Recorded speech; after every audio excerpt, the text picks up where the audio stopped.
Ju njohim me përmbledhjen javore të lajmeve. Kjo është Radio 7.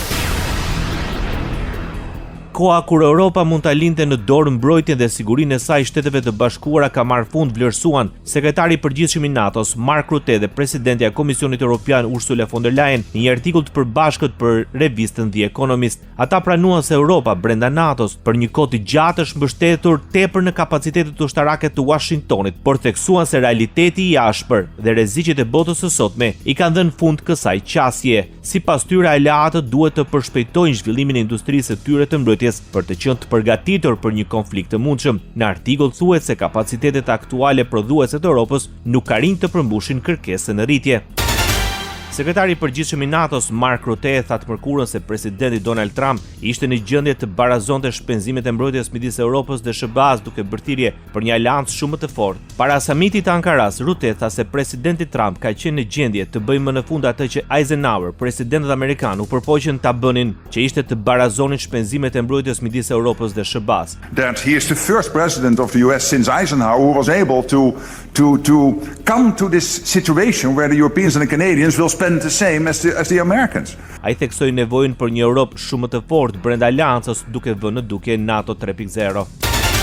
Ministri i jashtëm i Gjermanisë, Johann Wadephul, mbrojti buxhetin e mbrojtjes, duke kundërshtuar kritikat e reja të presidentit amerikan Donald Trump në prag të samitit dyditor të NATO-s në Ankara. Në intervistë për një radio gjermane, Wadephul deklaroi se shpenzimet e Gjermanisë për mbrojtjen janë në rritje dhe se vendi është në rrugën e dur për të përmbushur objektivin e ri të NATO-s. Sipas marrëveshjes së arritur nga aleatët vitin e kaluar, vendet anëtare janë angazhuar të rrisin shpenzimet bazë për mbrojtjen nga 2% në 3.5% të prodhimit të brendshëm bruto deri në vitin 2035. Ministri Gjerman tha se Berlini synon të arrijë këtë nivel përpara fundit të dekadës.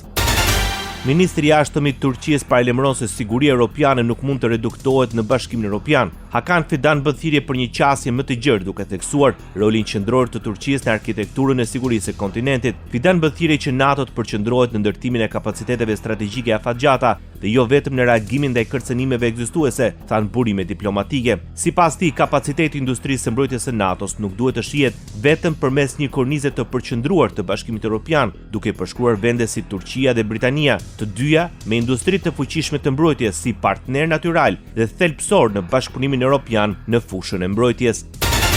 Modernizimi i flotës së avionëve transportues, një projekt i përbashkët prokurimi për avion pa pilot dhe zëvendësimi i flotës së vjetruar të sistemit të paralajmërimit dhe kontrollit ajror, janë tre nga ambicet e paraqitura nga sekretari i përgjithshëm i NATO-s Mark Rutte në samitin e aleancës të zhvilluar në Ankara.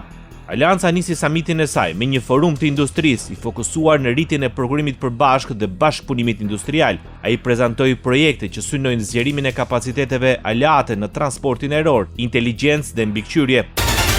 Britania e Madhe rrit cilësinë e prodhimit të dronëve që do të përdoren në konfliktet e së ardhmes. Forcat armatosura britanike po testojnë në mënyrë intensive në Ion një sistem ajror pa pilot i kategorisë One Way Effector, i projektuar për përdorim si në operacione detare, ashtu dhe në ato toksore, shkruan Il Giornale. Pas mësimeve të nxjerra nga lufta në Ukrainë, Marina Mbretërore dhe ushtria britanike po testojnë kapacitete reja të përdorshme në distancë për të përballur me skenare të ardhshme, duke fokusuar tek efikasiteti dhe shumë funksionaliteti. I ndërtuar me fibër karboni dhe pajisur me një motor mikroturbin, Nayan mund të arrijë një shpejtësi 450 km/h dhe ka një rezervë veprimi nga 150 deri në 200 km. Radio 7, zëri pozitiv i qytetit. Kreu i shtëpisë së bardhë Donald Trump beson se si presidenti rus Vladimir Putin ashtu dhe ai i Ukrainës Volodymyr Zelenski duan të japin fund luftës në Ukrainë. Ai ka shprehur optimizëm se negociatat po bëjnë më shumë përparim se sa e kuptojnë shumë bashkëgues. Well, I think he does feel pressure. He wants to end it, and Ukraine wants to end it, and we're in talks, and we'll see if we can get it ended. It's a terrible thing. Mendoj se ai, Putin, ndjen presion. Ai dëshiron të jap fund luftës dhe Ukraina dëshiron të jap fund dhe ne jemi në bisedime. Do të shohim nëse mund të japim fund, u tha Trump gazetarëve në shtëpinë e bardhë. Presidenti amerikan tha se ka besim në përpjekjet diplomatike, duke shtuar se një zgjidhje e konfliktit mund të jetë më afër se sa kuptohet publikisht. Presidenti amerikan tha se Ukraina do të jetë një nga temat kryesore me aleatët e NATO-s në Ankara. Presidenti i Shteteve të Bashkuara të Amerikës Donald Trump i shprehu gatishmërinë presidentit rus Vladimir Putin për të ndihmuar në gjetjen e një zgjidhje për luftën në Ukrainë. Angazhimi vjen në një bisedë telefonike që zgjati rreth 90 minuta me presidentin rus Vladimir Putin, gjatë së cilës shprehu gatishmërinë për të ndihmuar në gjetjen e një zgjidhje për luftën në Ukrainë. Lajmi u bë i ditur nga këshilltari i Kremlinit, Yuri Ushakov, i cili tha se Trump e bëri këtë ofertë gjatë bisedës së zhvilluar në ditën e pavarësisë së Shteteve të Bashkuara të Amerikës, duke lidhur gjithashtu me pjesëmarrjen në samitin e NATO-s në Turqi. Sipas Ushakov, Trump rikonfirmoi gatishmërinë e tij për të punuar drejt një përfundimi sa më të shpejtë të luftimeve dhe për të gjetur zgjidhje për tejkalimin e krizës. Presidenti i Ukrainës, Volodymyr Zelenski, përgënjeshtroi informacionet për rënien e qytetit strategjik të Konstantinivkas në Ukrainën lindore. Sipas Zelenskit, forcat ukrainase vazhdojnë mbrojtjen e qytetit. Më herët këtë javë, Moskva kishte njoftuar se kishte marrë kontrollin e qytetit, i cili ndodhet në një zonë strategjike të rajonit të Donetskut. Para pushtimit rus në vitin 2022, qyteti kishte rreth 78.000 banor. Zelenski paralajmëroi gjithashtu se shërbimet e inteligjencës ukrainase kanë informacione për përgatitjen e një vale të re sulmesh masive nga Rusia në prag të zhvillimeve ndërkombëtare. Ai tha se Rusia po intensifikon operacionet ushtarake, ndërsa Ukraina sipas tij po vazhdon goditjen brenda territorit rus, të cilat po japin rezultate të përditshme dhe po ndikojnë në logjistikën dhe furnizimet me energji. Ekipet e shpëtimit në Kiev po nxitojnë të gjejnë njerëzit e bllokuar në rënojat e bllokëve të apartamenteve pjesërisht të shkatruara, pasi të paktën 10 persona u vranë në valën e dytë të sulmeve të Rusisë ndaj kryeqytetit të Ukrainës brenda një jave. Administratori kryesor ushtarak i Kievit, Timur Chashenko, tha se 46 persona u plagosën, mes tyre të paktën 5 fëmijë. Sulmet ndodhen në prag të samitit të NATO-s në Turqi, ku pritet që presidenti i Ukrainës, Volodymyr Zelenski, të zhvillojë bisedime me presidentin amerikan Donald Trump. Zelenski u bëri thirrje aleatëve të mos i vonojnë furnizimet me raketa me rrezet të gjata veprimi që do të përdoren kundër Rusisë. Ushtria amerikane goditi objektivat në Iran pas sulmeve të fundit ndaj disa cisternave në ngushticën e Ormuzit. Sulmi konfirmohet nga Komanda Qendrore SHBA-s CENTCOM. Forcat e Komandës Qendrore të SHBA-s kanë filluar të nisin një seri sulmesh të fuqishme kundër Iranit për të imponuar kosto të larta për shkak të sulmeve ndaj anijeve tregtare të pajisura me civil të pafajshëm në një rrugë ujërore ndërkombëtare. Ushtria amerikane tha se sulmet ishin në përgjigje të veprimeve iraniane ndaj 3 anijeve tregtare që kalonin ngushticën e Ormuzit.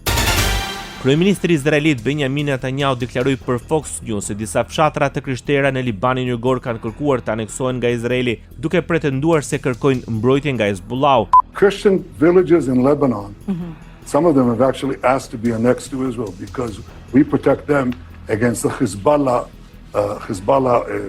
fanatics who want to kill them. And we do the same things with Christians everywhere. Disa fshatra të krishterë në Liban kanë kërkuar të aneksohen nga Izraeli, sepse ne i mbrojmë ata nga fanatikët e Hezbollahut që duan t'i zhvarosin dhe ne bëjmë të njëjtin gjë me të krishterët kudo që janë, u shpreh Netanyahu në emisionin Sunday Briefing. Izraeli aktualisht ban kontroll mbi disa zona në Libanin Jugor pranë kufirit, një rajon që prej kohësh ka qenë skenë tensionesh dhe përplasjesh me grupin armatosur Hezbollah.